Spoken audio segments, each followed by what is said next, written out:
Bienvenidos a 360 grados, una visión global de la noticia, un espacio para debatir sobre todo lo que sucede en Colombia y en el mundo. Hoy arrancaremos 360 hablando de un presidente que decidió ir por la reelección, así en las encuestas no le vaya muy bien. Nos referimos al mandatario colombiano Juan Manuel Santos. El presidente Santos presentó ya oficialmente su equipo para buscar reelegir sus políticas de gobierno, dentro de las que están el general Oscar Naranjo, María Emma Mejía, el ministro de Vivienda Germán Vargas Lleras y el secretario general de la presidencia Juan Mesa, quienes ya renunciaron a sus cargos para irse a una fundación del mandatario llamada Buen Gobierno. ¿Podrá el santismo reelegirse? Ese será nuestro primer debate esta noche en 360.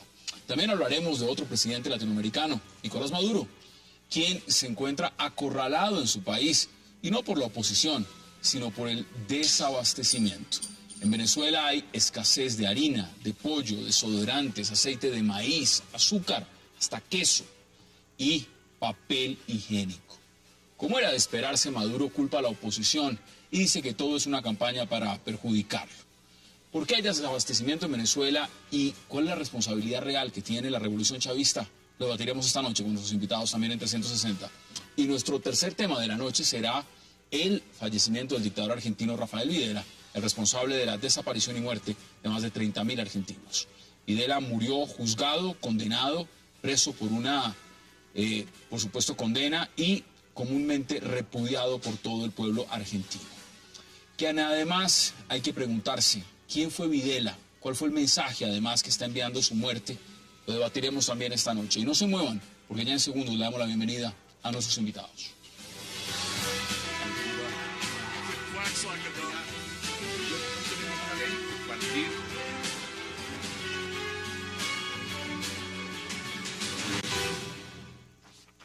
Qué gusto darle la bienvenida esta noche en 360 a Miguel Benito, a Jaime Eduardo Arango, a Jorge Garrido y a Jesús Muñoz. Caballeros, qué gusto este viernes internacional, bueno, y con tema nacional a bordo, tenerlos aquí esta noche. Gracias por aceptar la invitación. Muchas gracias. Bueno, teniéndolos a ustedes dos aquí al lado, debería uno preguntarles qué vamos a hacer con Mourinho, ¿no? Y si vieron el partido entre el Atlético y el Barcelona, porque también, ¿le gustó? No lo vi. ¿No lo vio? No pude. O sea, la universidad, los asuntos me tenían retenido. Pero vamos, yo, Mourinho, envueltico, se empaca y se manda a Inglaterra muy bien. ¿Solito se va? Sí, ¿Y usted cómo vio el resultado? El resultado estuvo bien, yo creo que el Atlético jugó muy bien y el Real Madrid quedó en una posición un tanto complicada y Mourinho quedó aún peor. Y yo coincido con Miguel, que yo creo que hay que empacarlo y devolvérselo a los ingleses. Y además, hombre, yo creo que Atlético de Madrid ha combatido mucho y se merece. Aquí le hicimos todo. Se merece el fuerza puesto Falcao, donde ha llegado, porque de alguna forma, aparte de lo que representa el Madrid, el Atlético de Madrid también es muy interesante, ¿no? Bueno, no podía dejar pasar la oportunidad de preguntarles a ustedes dos. Ay, Eduardo, vámonos a la política colombiana. ¿Cómo ve usted esta crónica de una reelección anunciada? Cuando el presidente Santos, bueno, ha dicho que todavía él no se lanza, pero sus fichas ya están funcionando. ¿Cómo ve usted la locución, lo que dijo esta mañana y todo lo demás? La primera es reelegir qué. El principal problema que afronta el presidente Santos, tanto en la continuidad eventual de su gobierno como en su propia reelección, es que nunca logró crear el santismo. El santismo es una entidad política que no existe en términos electorales. ¿Cuántos santistas hay? ¿Quiénes son? ¿Cuántos son y dónde votarían? ¿Existe el santismo? No. La pregunta entonces es reelección, ¿pero de quién o de qué? Y le agrego, porque dijo continuar los cambios profundos. ¿Cuáles son esos cambios profundos? Y usted cómo ve ya esta etapa sobre la cual el presidente ha lanzado la señal y lanzó su equipo de reelección. ¿Cómo lo ve? Si no existe el santismo, estoy de acuerdo con él, tampoco existe otra cosa. Porque el uribismo existe, pero no tiene candidato. O sea, Santos, con el apoyo de Vargas Lleras, o a lo mejor Vargas Lleras con el apoyo de Santos, son los únicos candidatos que están en la palestra con posibilidades de ganar, a pesar de todos los sinsabores que ¿Usted no le ve pasado nada, Santos. digamos, a Óscar Iván Zuluaga, a Pancho Santos? Por supuesto, no hay ningún otro político en estos momentos, puede surgir en el año que queda, que sea presidenciable, que tenga calidad de llegar a ser presidente. Entonces, en último caso, Santos podrá ganar por el vacío alrededor de él, pero tiene posibilidades de ganar. Si usted ve la reelección. Yo veo la reelección. Él tiene una frase que dice que se reelija la paz. Él está montado en el carro de la paz. Es el único carro que él tiene, y si logra al menos el fin del conflicto, de alguna manera parcial, la paz es algo mucho más complejo, él podrá ser reelegido. Se la está jugando todas por todas. ¿Cómo ve usted esa decisión? Muchos dicen una decisión que se sabía, el tema de Vargas Lleras, el ministro estrella, por lo menos desde el punto de vista del gabinete, que saliera, pero también otras piezas. Salió Juan Mesa. ¿Cómo ve usted el tema de incluso antes Juan Camilo Restrepo? También es un movimiento interesante porque va a ser uno de los movimientos y de las peleas que se van a dar entre Uribe y Santos en lo que queda de las elecciones. Porque ninguno de los dos tiene una plataforma suficientemente sólida. Una, porque no existe el santismo, existe el gobiernismo, existe la unidad nacional y Santos va a intentar extender esa unidad nacional que tiene presencia en el Congreso y en el Senado a los distintos partidos, es decir, intentar cooptar al Partido Conservador, a los Verdes, distintas fuerzas que le den una plataforma. ¿Los liberales ya están con él? Los liberales son los que no tienen otra alternativa, o sea, y no tienen tampoco un candidato propio que les permitiera jugar. Pero también es un escenario donde va a jugar el uribismo. El conservatismo, pues por ejemplo, si en las primarias del conservatismo o en el proceso de selección interna del conservatismo sale alguna persona como Marta Lucía Ramírez, evidentemente el giro va a ser hecho hacia el uribismo. Por eso Santos mueve a Juan Camilo Restrepo y lo pone ahí para intentar también cooptarlo. Y ¿usted cree que es estratégico esas fichas también de poner cercano a Vargas Lleras y tenerlo ahí en remojo? No se sabe si se lanza, si al final va Santos. Otros se preguntan si Vargas Lleras le pagará con la misma moneda que le pagó Santos a Uribe y se va para el otro lado. Es que esto de reelegirse en tercera persona tiene sus riesgos y Uribe creo que le podría explicar un par de temas a Santos sobre esas posibilidades. Por lo tanto, yo creo que está jugando con eso, con también un discurso muy parecido al que tiene Uribe, continuidad de las políticas. Pues Uribe insistía mucho en que él quería que se votase por el candidato que garantizase la continuidad de la seguridad democrática. No, pero mire, agreguémosle algo, porque a mí me resalté mucho lo que dijo el presidente. Dice, cambios profundos. ¿Cuáles son los cambios profundos? Porque él dice que quiere continuar esas políticas de cambios profundos que ha hecho en estos 2 años y medio de gobierno. ¿Hay cambios profundos? Los cambios profundos yo no se han visto excesivamente. Ha habido más de marketing que de hechos reales y contundentes. Además de un marketing malo. Sí, en algunas ocasiones.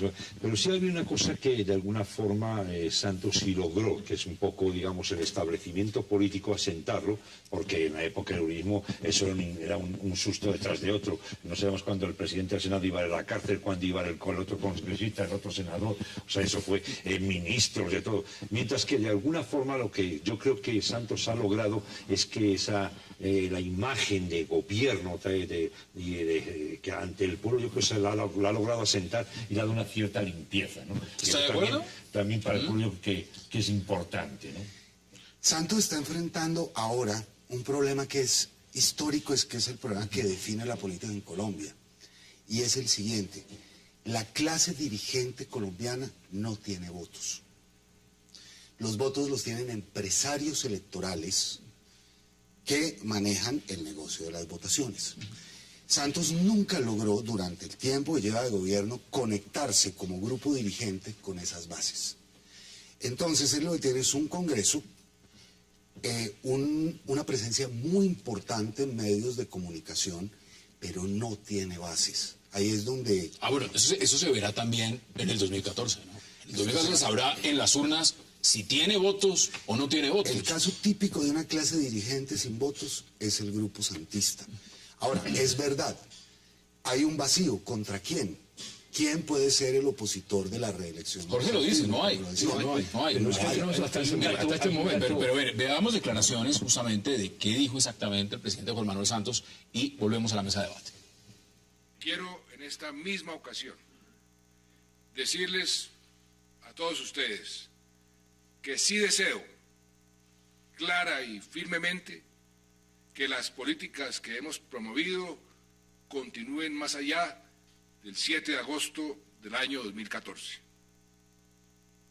Quiero que la política de paz sea reelegida, Quiero que la política de vivienda que diseñamos con el doctor Germán Vargas sea reelegida.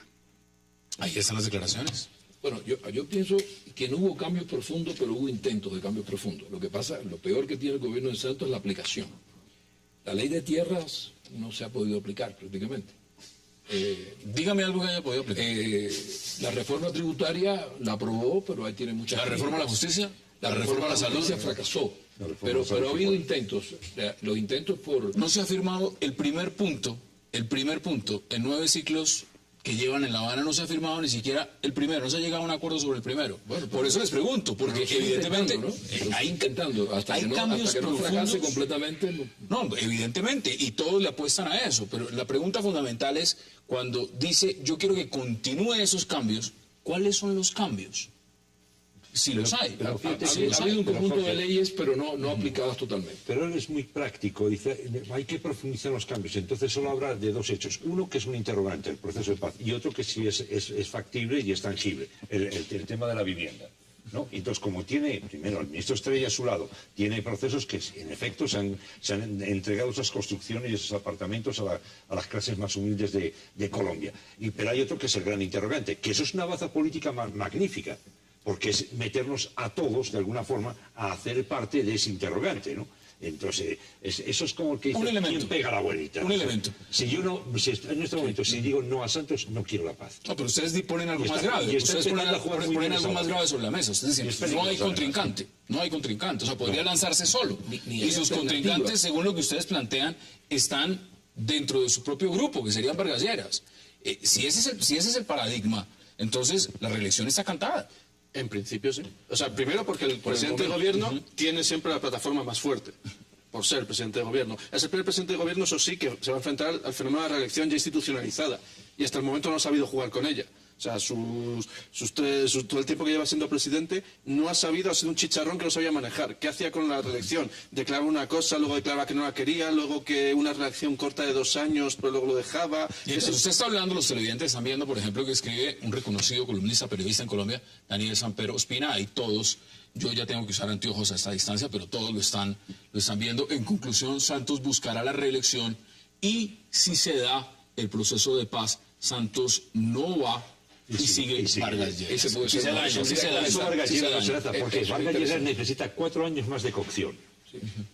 Bueno, a ver, perfecto. Veámoslo en perspectiva. Miren, ustedes han, y pues no lo hemos introducido, pero acá hay una pieza bien importante dentro de ese ajedrez del presidente Juan Manuel Santos. Y es el general Óscar Naranjo. Fue un buen gol. Bueno, Óscar Naranjo, el general muy reconocido, muy respetado en Colombia y por supuesto también afuera. Algunos pensaban que no le había gustado mucho La Habana, no había estado muy pendiente dentro de ese equipo negociador de esas sesiones, y se preguntaban si se iba para el uribismo, si no se iba a meter en política. Ya quedó claro que entra en política y que entra con el santismo. ¿Cómo ven ustedes esa carta? Es una reserva estratégica, evidentemente. Si Santos y Vargas Lleras no logran la supremacía o la aceptación, Naranjo puede ser una carta o puede ser un vicepresidente. Pero de todas formas, el haber incluido a Naranjo en ese equipo es un gol que metió Santos al uribismo. Ya me van a contestar ustedes qué opinan. Hagamos nuestra primera pausa en 360 y ya regresamos para seguir debatiendo.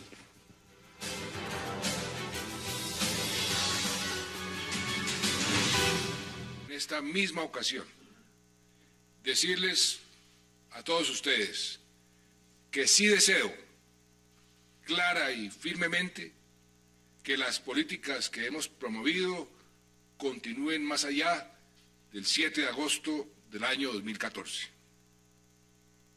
Quiero que la política de paz sea reelegida.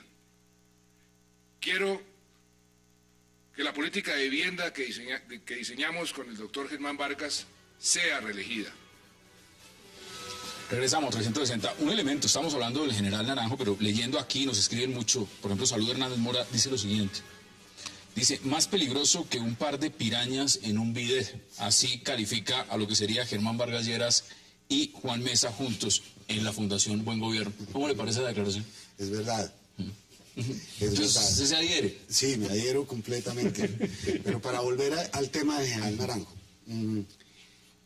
uno de los grandes problemas de popularidad de Santos es el relacionado con su manejo de la seguridad. La percepción de inseguridad es muy alta.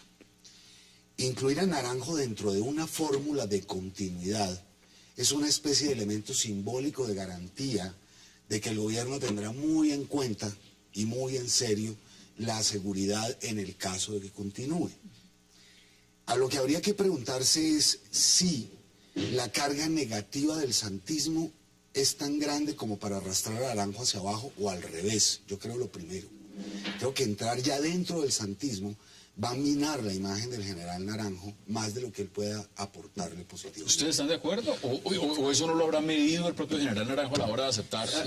Yo creo que hay que ver qué papel juega. O sea, si realmente va a jugar un papel como el de las negociaciones en La Habana, que es un papel muy lejano. No fue. No fue, pero también porque los temas no son en teoría los temas para los que él iba a negociar. Entonces, en ese sentido, bueno, de momento que no haya estado en las negociaciones tiene cierta lógica, pero también hay que ver si en esta plataforma electoral él va a jugar un papel importante o si va a estar simplemente eso, de pieza al fondo, que de vez en cuando estamos debatiendo, nos escribe aquí directamente y le mandamos un saludo muy cordial a la doctora Clara López Obregón, que además sabemos que se está recuperando satisfactoriamente, y nos escribe la doctora Clara y nos dice: Colombia puede ser mejor, paz para el cambio, no para el continuismo. Saludo cordial a la doctora Clara. Pero es interesante preguntarse por qué no existen partidos políticos fuertes, por qué no existen ideología y no existen líderes. Yo creo que los 8 años del uribismo arrasó. Fue un predominio absoluto de la política colombiana. Dejó al país, no hay partidos, no hay líneas definidas, los partidos son muy endebles. ¿Qué cosa es el Partido Liberal? ¿Qué cosa es el Partido Conservador? El Partido Liberal es un partido en el que puede surgir Santos, Piedad Córdoba, Uribe, todos. ¿Ustedes creen que en este momento hay un gabinete, va a haber también un cambio en el Congreso? El senador Roy Barreras deja la presidencia, llega Juan Fernando Cristo, un liberal, a tener la presidencia del Congreso. Un liberal santista. Un liberal santista. Ahora, veámoslo en la perspectiva. Los elementos clave, aquí también va a estar María Emma Mejía en este equipo. Muchos dicen que el tema UNASUR ahí juega. ¿Cómo ve usted ese elemento? Oiga, la razón de que esté María Emma Mejía en ese grupo es porque el gobierno de Santos depende depende casi en su totalidad del asentimiento de UNASUR para poder llevar a cabo de manera adecuada lo que ellos llaman las negociaciones de paz de La Habana. ¿Usted ve un posible cambio en la Cancillería? ¿Hay un desgaste en la Cancillería con la canciller Olguín? Hoy no. Hoy no lo veo.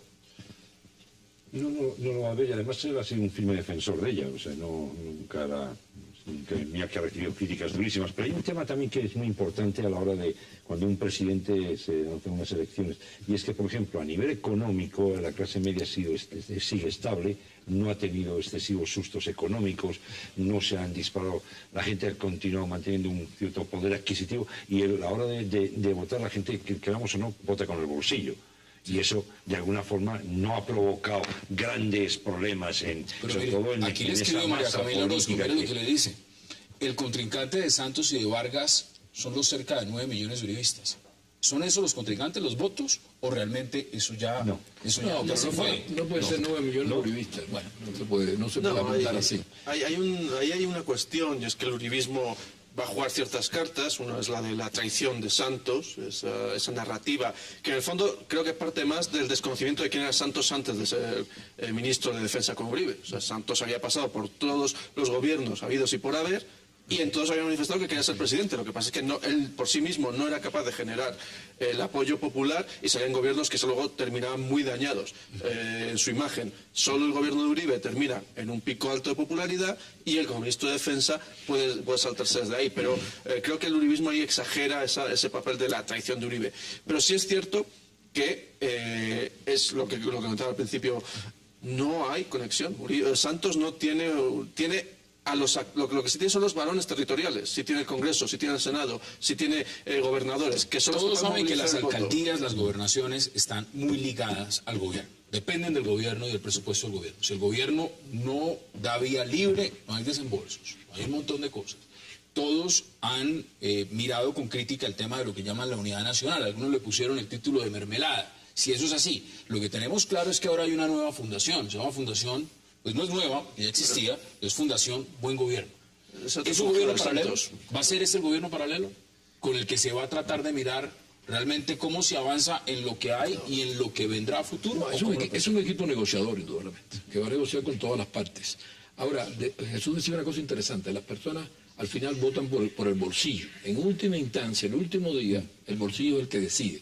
Los que votaron por Santos hace 4 años, hace 3 años, votaron por el bolsillo. El bolsillo de ellos no se ha dañado. Y los que votaron por Uribe votaron por la guerra, por la seguridad, famosa seguridad democrática. Si Santos logra la paz, une el bolsillo y la paz, y queda fuera. Uribe, que el único cartel que tiene Uribe es la lucha contra la guerrilla. Pero hay una aclaración que hay quisiera dos hacer. temas ahí. En la última Gallup, la percepción de la mejoría en los indicadores de vida fue a la baja. Preguntados los colombianos, ¿usted piensa que su situación económica ha mejorado? No. ¿Piensa que su calidad de vida ha mejorado? No. Los principales indicadores de bienestar van a la baja. Ahora, no solo los de opinión pública, los índices de confianza, de confianza del consumidor y el índice de confianza de inversión también van a la baja. O sea, habría que preguntarse qué es lo que llama el santismo buen gobierno, porque los indicadores de buen gobierno públicos están en contra del gobierno de Martínez. Bueno, Tiene varios indicadores, la pobreza y el desempleo.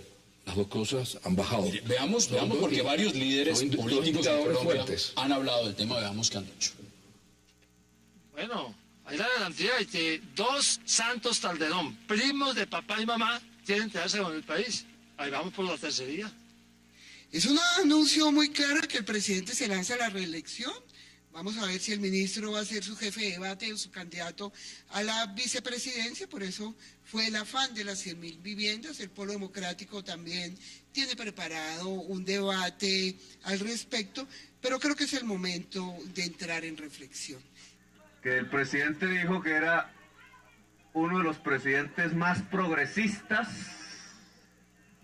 de los últimos tiempos, que era un presidente progresista. Bueno, vamos a ver. No puedo más que mirar y esperar. Es una mala noticia para el país porque definitivamente reelegir unas políticas fallidas aplicadas por personajes fallidos como es el propio presidente de la República o el doctor Germán Vargas Lleras o cualquiera de su gabinete, pues es una mala noticia para el país. Tendremos que aplicarnos en el Polo y los demócratas de este país con mayor entusiasmo para derrotar esa opción en las elecciones del 2014. Ahí están las posiciones. Evidentemente el senador Robledo habla por el Polo Democrático. El Polo ya tiene su candidato, que es la doctora Clara López Obregón. Ya desde la Secretaría de Gobierno han dicho que Gustavo Petro la aspiración es llevarlo a la presidencia y dijo lo del tema progresista. Pero resalto lo que dijo Navarro Wolf, el tema de la tercería. Muchos pensaban que Mariana Mejía podría formar parte de esa coyuntura de quienes están buscando una tercería en el país. ¿Cómo ven ustedes ese elemento? No está, porque ahora ya forma parte de la Fundación Buen Gobierno. Ahora mismo no hay mucho espacio en la tercera vía. O sea, Santos ha cooptado y se ha quedado con lo que es el centro y el centro izquierda a través de los liberales y las políticas de restitución y de víctimas, la ley de víctimas, y compite con el centro-derecha, y es precisamente ahí donde se plantea esa pelea por los conservadores, el Partido Conservador y su maquinaria, porque su maquinaria es muy importante. ¿Usted lo ve virando a los conservadores? ¿Se quedan donde está los conservadores, el gobierno, las cuotas, o se van por el otro lado? Son de momento un partido muy susceptible a los cambios, a los acuerdos burocráticos. Entonces, donde vean que según vayan viendo las encuestas, según evolucionan, pueden jugar. Pero ellos son los que tienen peso de negociación. Y ellos son un elemento importante porque su maquinaria es fundamentalmente en ciudades medias y rurales, donde tiene margen para crecer el polo del centro democrático de Álvaro Uribe. ¿Está necesitado con urgencia que se defina ese candidato del centro democrático, del uribismo, o no? Sí. Es muy importante. Voy a ser de pronto un poco abstracto. ¿Qué pasó? Los 10 años de Uribe no fueron la otra cosa que la creación, los 8 años, que la creación de un activo social que se llama confianza. El tiempo de Santos no ha sido otra cosa que el deterioro de ese activo. Es decir, el país llegó a un punto de alta confianza, de crear una sociedad de la confianza, y Santos ha minado ese activo. Si ese problema de no responderle a la sociedad, de cómo van a recuperar esa confianza, no se soluciona, aparece una tercería. porque la gente la va a buscar. Y esa es la razón por la cual el timing de la campaña se aceleró, porque hay mucha angustia en el ambiente. Dígame usted los números el uribismo tiene que responder ya. Ya es en cuestión de 30 días o tenía pensado ya es esta semana. Es que tiene que dejar de ser oposición y convertirse en opción. Pero mire, yo les doy los nombres. Está el señor Oscar Iván Zuluaga, está Carlos Holmes Trujillo, está también, por supuesto, Francisco Santos. Si lo miramos en perspectiva, pues ahí hay unos nombres. El senador Juan Carlos Vélez, hay nombres. Hay una figura que ya evidentemente salió de la palestra, que era Alejandro Ordóñez. Yo pensé que se iba a unir con el uribismo.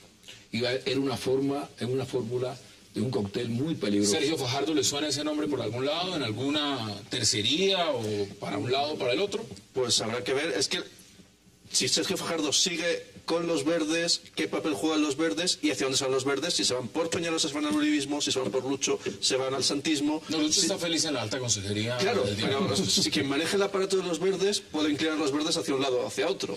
Entonces, o si se va por la vía de los restos de Mocus que quedan en el partido, Ángela María Robledo, Sudarsky, puede irse más a un gran bloque en la izquierda colombiana. Entonces, son los dos partidos conservadores. Porque vamos a hablar de otros temas. Mira, es muy sencillo. Yo creo que estamos con una vía que me pareció muy interesante, y es que en efecto, o sea, el centro izquierda Santos lo absorbió, a la derecha la neutralizó completamente. Es más, o sea, cada vez que Uribe se tuiteaba, o sea, el presidente se encumbraba. O sea, el mejor jefe de campaña que Uribe no ha tenido nadie como ha sido Santos. O sea, Santos cada vez que salía, Santos era la víctima, a Uribe recibió todas las peores críticas y en ese sentido lo logró perfecto. Y eso le va a permitir el continuismo, además. Conclusiones. Me recuerda a Felipe González. Y conclusiones también de Jorge. La oposición al santismo, al uribismo, debe convertirse en una opción concreta de manera rápida. ¿Cuál de estos nombres le gusta? Es que no es cuestión de nombres. Hay que tangibilizar la opción. Ellos dicen que eso se llama centro democrático. ¿Dónde está el centro democrático? ¿Dónde es la sede?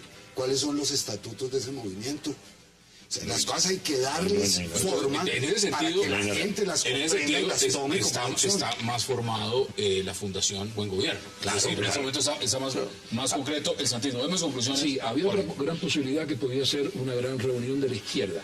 Y no descartemos la marcha patriótica con apoyo de la FARC, si se desmoviliza como un partido político. No subestimemos que puede ser una fuerza, no para ganar las elecciones, pero que puede presionar mucho por la influencia que puede tener los medios rurales cercanos a los frentes guerrilleros. Hay dos escenarios. Uno son las elecciones de cara a Congreso y Senado, a las cámaras, donde esos movimientos pueden tener más... Y donde el Centro Democrático se está jugando sus cartas. Exacto. Y el otro es las presidenciales, donde sí parece que estamos hablando de una pelea de dos. El Centro Democrático lo que tiene que hacer es decidir cómo va a elegir su candidato, para empezar a ocupar espacios en los medios, para empezar a posicionar, y eso sea la plataforma para lanzar su candidatura. Bueno, señores, ustedes abrieron el debate, se ha debatido desde esta mañana en todos los medios y, por supuesto, en todas partes, porque ese es el tema de la agenda en Colombia. Pero vamos a hablar después de la pausa también de algo muy interesante que está pasando en el país de al lado, en Venezuela. Ya regresamos.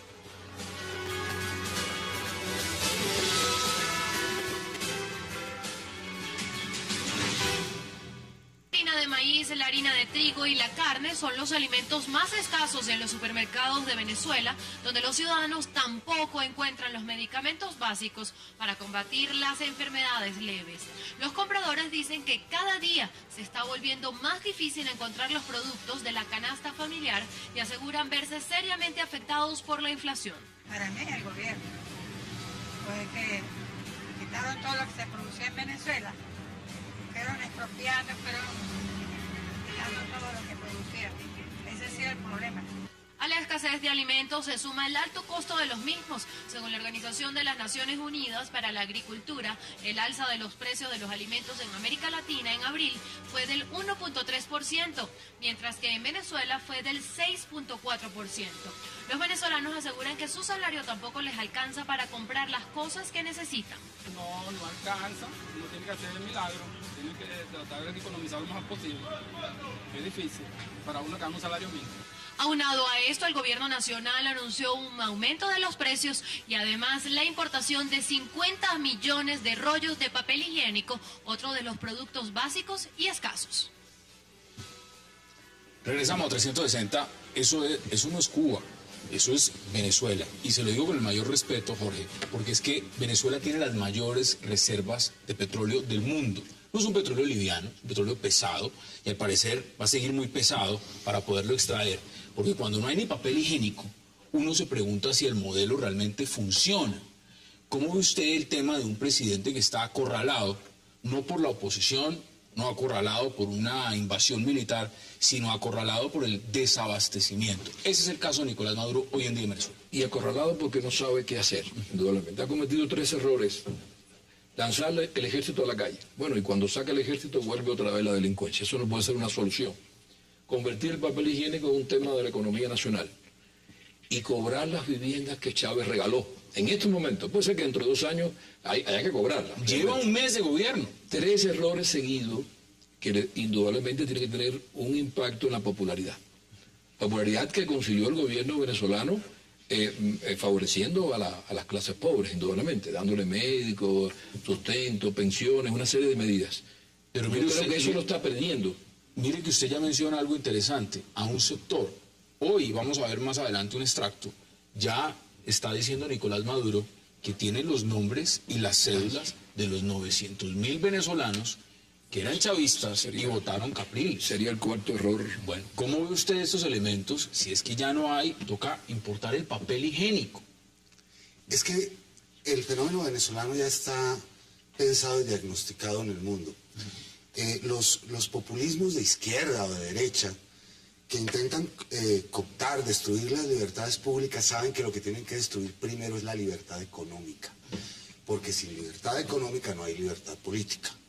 Al destruir la libertad económica para poder controlar y totalizar el sistema, destruyen el mercado, y al destruir el mercado generan desabastecimiento. Y está calculado que el tiempo en que eso sucede en un cambio de estos es más o menos una década. Entre el momento en que el sistema recibe el modelo económico andando y lo destruye, tarda más o menos entre 8 y 10 años. Ya Venezuela lo está viviendo. ¿Cómo se explica? Mire, Jesús, mirándolo en coyuntura, eso es muy fácil, escoger un mapa, es meterse uno a mirar tamaño de país. Israel, 20.700 kilómetros cuadrados, un desierto, literalmente un desierto, que han convertido en un sitio que produce más alimentos que Venezuela, que tiene casi 1 millón de kilómetros cuadrados. La gran mayoría son verdes llanos, llanuras verdes, no producen nada. Veamos la perspectiva. Uno no puede sencillamente decir, esto es un modelo que lleva 14 años en el país, el chavismo. Y por supuesto hay responsabilidades de otros gobiernos. Pero cuando esto no funciona, cuando hay que traer, porque la revolución lo que va a hacer en este caso es importar 50 millones de rollos de papel higiénico, ¿qué es lo primero que uno piensa? Mira, lo primero que uno piensa es que el modelo heredó un viejo modelo que era un desastre, una auténtica calamidad. Fue un modelo que todo a golpe del petrodólar creyeron que no hacía falta crear formas y mecanismos de producción, que no hacía falta manufactureras, que no hacía falta industria, que todo se podía comprar. Eso incluso el propio Maduro lo reconocía. Pero lo peor es que los 14 años posteriores no es que, entraron rápidamente a crear esa infraestructura productiva, rehacerla y además reafirmarla. No, todo lo contrario. Entraron, lo que dice esa mujer que en la encuesta que entraba, me pareció muy interesante, que dice, no, y además cómo entraron, ahí embargando toda la poca mecánicas, que un poco dices tú, ¿no? Todas las pocas mecánicas de producción que tenemos también las embargaron y las acabaron, obviamente. Entonces, ¿qué ocurrió? O sea, ahora, en efecto, es un país que no produce una aceituna. Pero mira, aquí tenemos un presidente que está diciendo, en Colombia tenemos un presidente que acaba de lanzar su equipo de gobierno y dice, quiero que continúen las políticas de grandes cambios profundos, dijo. Llevo apenas 2 años y medio de gobierno y él ya considera que hay cambios profundos. ¿Qué puede uno pensar de Venezuela, que la revolución lleva 14 años? Si ya no se hicieron los cambios en 14 años, yo les pregunto a ustedes, ¿se van a hacer ahora? Si en 14 años no se hicieron, ¿los van a empezar a hacer ahora el señor Nicolás Maduro, que lleva apenas un mes en el gobierno? No, a Nicolás Maduro le va a tocar ajustar. O sea, a Nicolás Maduro la situación, y por eso en parte de sus medidas tienen que ver con ajustar. 14 años en los que había una persona como Hugo Chávez que electoralmente funcionaba muy bien, que era muy popular, que tenía carisma, que cambia muchas cosas de la política venezolana y eso le produce un rendimiento, pero que el modelo se va agotando y ahora llega un sucesor en gestionar todo esto. Entonces se ve en el problema de que cada medida que toma le golpea su popularidad. Y en el fondo, la oposición creo que es un momento en que debería dar un paso para atrás, de dejar de insistir en los temas de la elección ya y dejar que Maduro se queme gobernando. ¿Ustedes creen lo mismo? Sí, yo pienso que sí, que la oposición, además, con esa resistencia no va a conseguir nada. No, une al chavismo. O sea, el chavismo que hace el chavismo se ve en la posibilidad de o fuera del poder o en el poder aguantando a Maduro. Y dice, bueno, pues todos unidos alrededor de Maduro. Pero ya los está hoy amenazando. El video lo vamos a ver en cuestión de segundos, de minutos, cuando le está diciendo, y veámoslo de una vez inmediatamente, qué es lo que dice Nicolás Maduro. Cuando hay un caído del combate, como nuestro comandante, un gigante como ese, el compromiso debe crecer. Y la fuerza que debemos tener es para nosotros, en vez de ser abatidos por la tristeza, abatir nosotros la tristeza, el desgano que nos pega, que nos pegó o que nos puede pegar. 900.000 compatriotas, 900.000, ya los tenemos, con cédula, identidad y todo. Y eso significó que la brecha fuera más corta. Ya los tenemos, los 900.000, con la cédula y todo, que votaron por Capriles. ¿Eso cómo hay que medir? Yo se los pregunto, eso es ya. Eso lo está diciendo el presidente de Venezuela. ¿Cómo ve usted esas declaraciones? Ese es un programa de intimidación que también copió Petro. Él ya tiene los 600.000 que firmaron contra él con cédula y todo. Eso ya también está... Pero lo de Venezuela tenemos el antecedente de la lista Tascón. Claro, y por eso Petro hizo lo mismo. Esos son programas de intimidación social. Yo quiero anotar una cosa sobre Venezuela.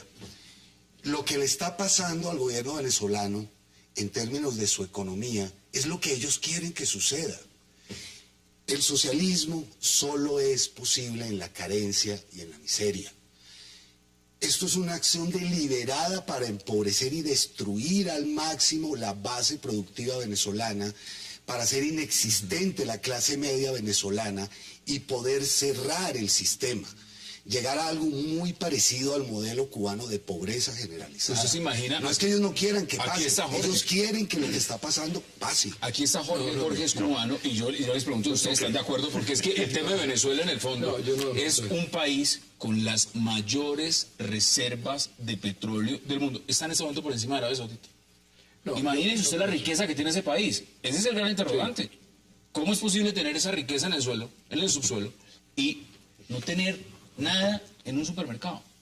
Eso se explica. No, yo no creo que, yo no creo que ni el modelo socialismo cubano ni el venezolano buscaba la miseria. ¿No? Porque hoy un ministro ha dicho que sí, que el socialismo se construye desde la miseria. Desde la miseria, sí, desde la miseria, pero no buscar la miseria, son dos cosas distintas. Ir a la miseria o partir de la miseria. Bueno, Margaret Thatcher decía que el socialismo se acaba cuando se acaba el dinero. De los demás. De los demás, sí, de los demás, por Pero supuesto. yo creo que han fallado todos los mecanismos, indudablemente, y van a la miseria.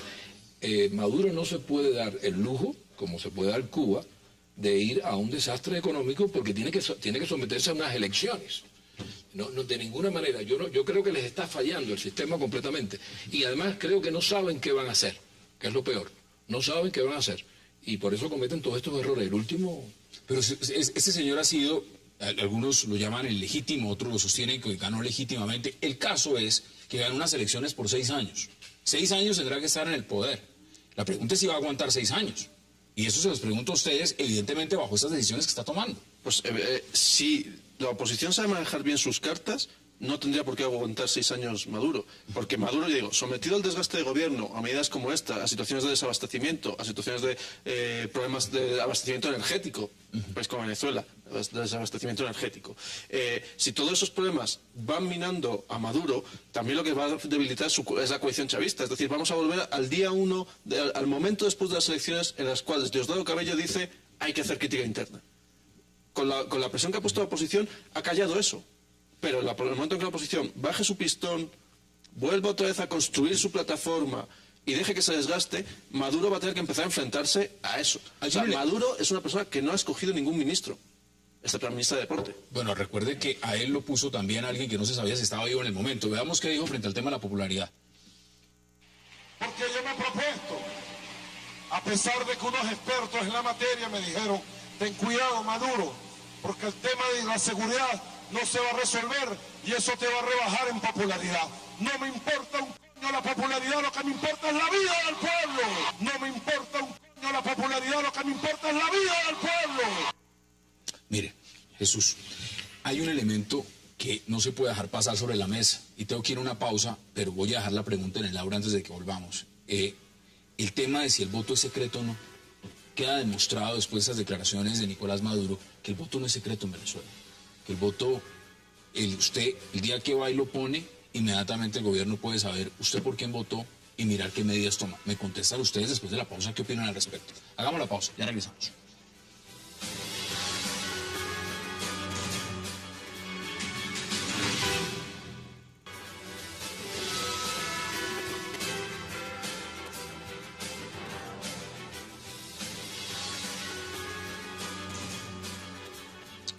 Regresamos a 360. Ahí les había dejado una pregunta en el aire. ¿Cómo lo ve usted? ¿Ya el voto no es secreto en Venezuela? Bueno, según Maduro, no. O sea, eso es evidente, ¿no? Ya no hay nada más que discutir, ¿no? Frente a eso... No sé si él quiso hacer una especie de broma, yo creo que no fue muy acertada, ¿no? Frente a los medios de comunicación venezolanos, pero frente a tu pregunta, vamos, Maduro te confirma que no, el voto no es secreto. ¿Cuáles serían sus conclusiones, Jesús? Porque quiero también preguntarles, aprovechar que los tengo a los cuatro en la mesa, sobre Videla, pero antes quiero que podamos concluir ese tema sobre Venezuela. ¿Cómo ve usted el panorama de lo que está pasando en este momento en Venezuela? El panorama en Venezuela es un auténtico desastre. Yo creo que ha tenido muy malos gestores.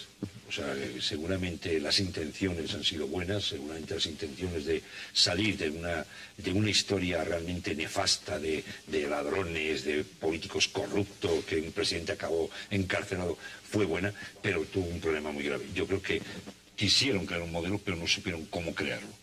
Y eso, de alguna forma, crea un problema, y sobre todo un gravísimo problema económico.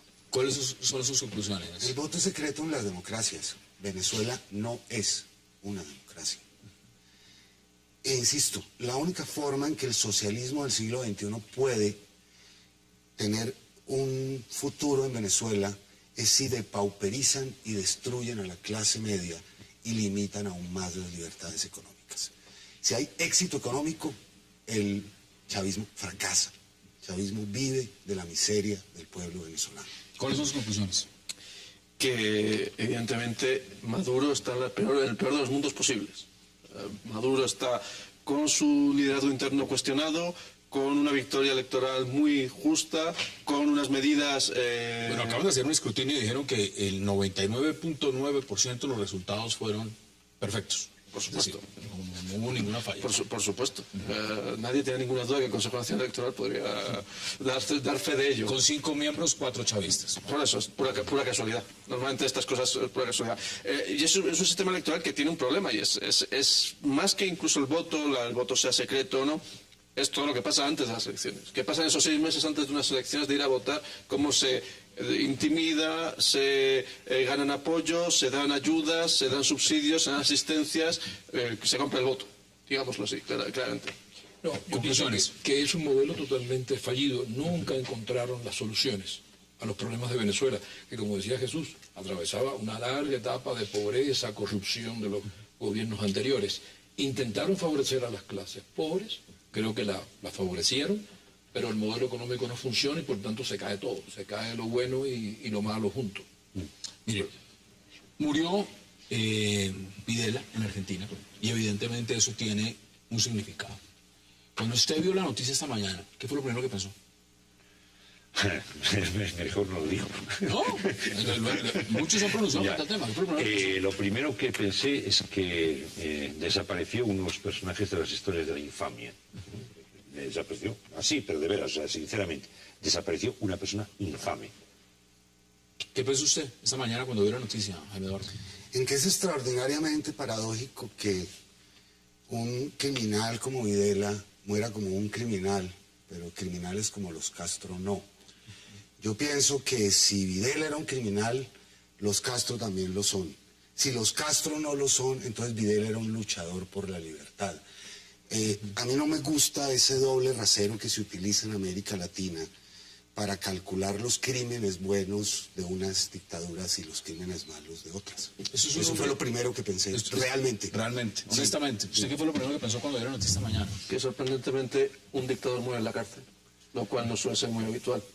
O sea, es unos pocos casos, son muy excepcionales los casos, a no ser que sean de países africanos, en cuyo caso la comunidad internacional es mucho más dura, mucho más exigente, y la propia desestructuración de los sistemas africanos internacionales permite que terceras potencias puedan juzgarles. Sin embargo, en América Latina hay mucha resistencia a juzgar a los dictadores y tarda mucho, en parte porque los procesos también por los que salen del poder y las sociedades transitan hacia la democracia son lentos, hay heridas abiertas y hay que dejarlas sanar, y eso lleva un tiempo hasta que se puede entrar en la vía jurídica contra estos dictadores. ¿Qué pensó usted esta mañana? Bueno, que una persona muera no es para que nadie se alegre, pero contradictoriamente que un dictador muera en la cárcel y no haya salido antes, no le hayan logrado algún tipo de perdón. Él fue perdonado por Menem, él salió de la cárcel en un momento por Menem, parece tal como un acto de justicia. Que las cosas no queden. En antecedente de lo que acaba de pasar en Guatemala con Ríos Montt, por ejemplo, si uno lo conjuga en el tema de lo que ha significado los crímenes de lesa humanidad, este hombre, Videla, responsable, 30.000, pueden ser más desapariciones y muertes en Argentina. ¿Esto qué está sembrando en América Latina? En el tema fundamental de lo que han sido estos regímenes militares dictatoriales y lo que puede significar también para un país como Colombia, que está frente a un tema de firmar la paz, y el tema de si va a haber impunidad o no. ¿Cómo ve usted ese elemento? Ahora que hablaban de que un dictador muere en la cárcel, Honecker murió en Chile muerto de la risa, no en la cárcel.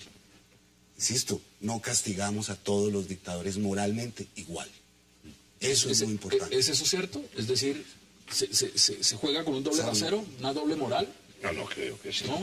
Un asesino como Honecker murió protegido por el gobierno socialista chileno. Nadie lo metió a la cárcel. El Partido Comunista. Nadie lo metió a la cárcel. Yugoslavo acabaron Milosevic y todos estos y murieron en las cárceles juzgados en unas situaciones realmente patéticas. O sea, yo no creo que los juegos... Pues yo pongo el caso de Honecker porque es claro, y eso, sí. Lo que pasa es que esas transiciones, no lo mismo decir, a ver... 20 segundos, no se acabó el tiempo. Es que no es lo mismo decir, unas personas que eran un régimen con un sistema económico determinado, a un tipo con un sistema económico determinado que cogió el aparato del Estado y lo reventó contra el pueblo. Así de sencillo, sin cambiar el sistema. Otra cosa era unos aparatos de Estado que defendían un sistema determinado, pero en ese caso el sistema no tenía ningún peligro y cogieron todo el aparato del Estado y lo reventaron contra el pueblo. ¿Cómo viste el antecedente de lo que fue Ríos Montt comparándolo con Videla? Pues es una buena cosa que los dictadores sean juzgados y que puedan acabar en la cárcel. Es una mala cosa que los mecanismos que sirven para juzgarlos sean debilitados porque estados, tanto como Venezuela, como en este caso Colombia también juegan eso, los intentan desmontar. No, el caso de Videla es interesante porque es el terrorismo de Estado. No es el caso, es todo lo contrario de las guerrillas colombianas. Él hizo masacres inmensas desde el Estado para impedir que la izquierda asumiera el poder, igual que Ríos Montt. Pero estamos hablando de dictadores de hace 30 y 40 años, que vuelven a aparecer, vuelven a hacer noticias, nos recuerdan aquellos hechos monstruosos. Bueno, ojalá no se repita en América Latina. Y como siempre, qué verdadero placer que hayan aceptado la invitación. Nos quedó un tema pendiente, pero lo guardaremos para una nueva oportunidad. Como siempre, gracias por habernos acompañado, Jorge Garrido. De igual manera, Miguel Benito, gracias. Jesús Muñoz, Jaime Dorado, gracias por esta invitación. Y a ustedes, gracias por acompañarnos. Nos vemos de nuevo el lunes para seguir debatiendo toda la agenda política de Colombia y del mundo. Hasta una próxima oportunidad.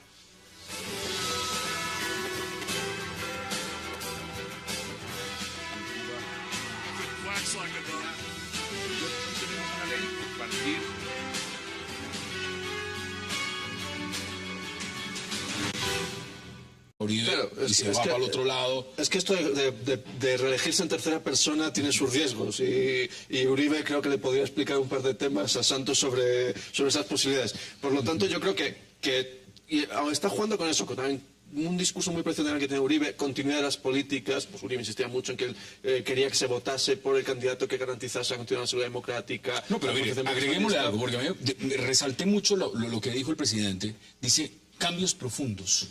¿Cuáles son los cambios profundos? Porque él dice que quiere continuar esas políticas de cambios profundos que ha hecho en estos 2 años y medio de gobierno. ¿Hay cambios profundos? Los cambios profundos yo no se han visto excesivamente. Ha habido más de marketing que de hechos reales y contundentes. Además de un marketing malo. Sí, en algunas ocasiones. Pero sí había una cosa que de alguna forma Santos sí logró, que es un poco, digamos, el establecimiento político, asentarlo, porque en la época del uribismo eso era un susto detrás de otro. No sabemos cuándo el presidente del Senado iba a la cárcel, cuándo iba el otro congresista, el otro senador. O sea, eso fue ministros, de todo. Mientras que de alguna forma lo que yo creo que Santos ha logrado es que la imagen de gobierno que ante el pueblo, yo creo que se la ha logrado asentar y le ha dado una cierta limpieza, ¿no? ¿Está de acuerdo? También para el pueblo que es importante, ¿no? Santos está enfrentando ahora un problema que es histórico, que es el problema que define la política en Colombia. Y es el siguiente: la clase dirigente colombiana no tiene votos. Los votos los tienen empresarios electorales que manejan el negocio de las votaciones.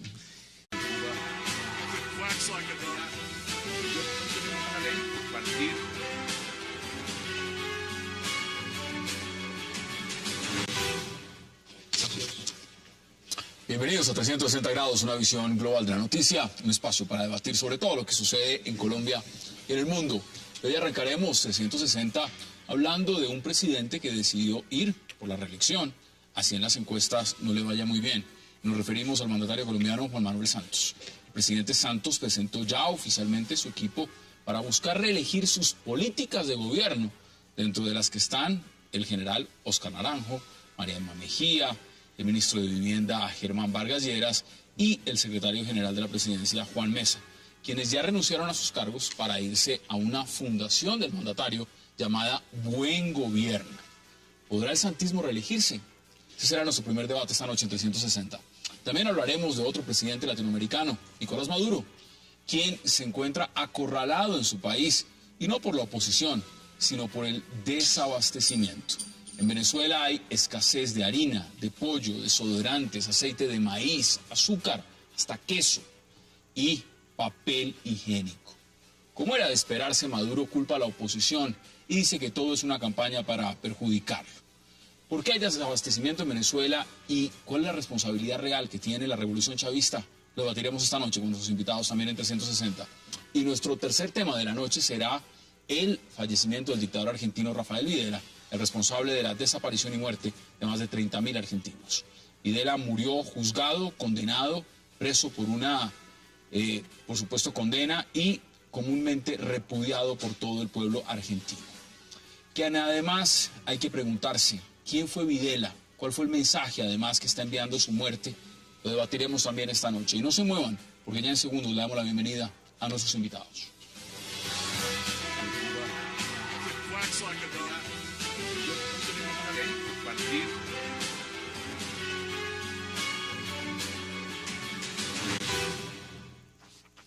Qué gusto darle la bienvenida esta noche en 360 a Miguel Benito, a Jaime Eduardo Arango, a Jorge Garrido y a Jesús Muñoz. Caballeros, qué gusto este viernes internacional, bueno, y con tema nacional a bordo, tenerlos aquí esta noche. Gracias por aceptar la invitación. Muchas gracias. Bueno, teniéndolos a ustedes dos aquí al lado, debería uno preguntarles qué vamos a hacer con Mourinho, ¿no? Y si vieron el partido entre el Atlético y el Barcelona, porque también, ¿le gustó? No lo vi. ¿No lo vio? No pude. O sea, la universidad, los asuntos me tenían retenido. Pero vamos, Mourinho, envuelto y se empaca y se manda a Inglaterra muy bien. ¿Solito se va? Sí. ¿Y esto cómo vio el resultado? El resultado estuvo bien, yo creo que el Atlético jugó muy bien y el Real Madrid quedó en una posición un tanto complicada y Mourinho quedó aún peor.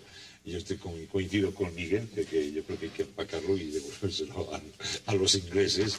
Y además, hombre, yo creo que Atlético de Madrid ha combatido mucho y se merece. Aquí le hicimos todo. Se merece el puesto donde ha llegado, porque de alguna forma, aparte de lo que representa en Madrid, el Atlético de Madrid también es muy interesante, ¿no? Bueno, no podía dejar pasar la oportunidad de preguntarles a ustedes dos. Ay, Eduardo, vámonos a la política colombiana. ¿Cómo ve usted esta crónica de una reelección anunciada? Se relija la paz. Él está montado en el carro de la paz. Es el único carro que él tiene, y si logra al menos el fin del conflicto de alguna manera parcial, la paz es algo mucho más complejo, él podrá ser reelegido.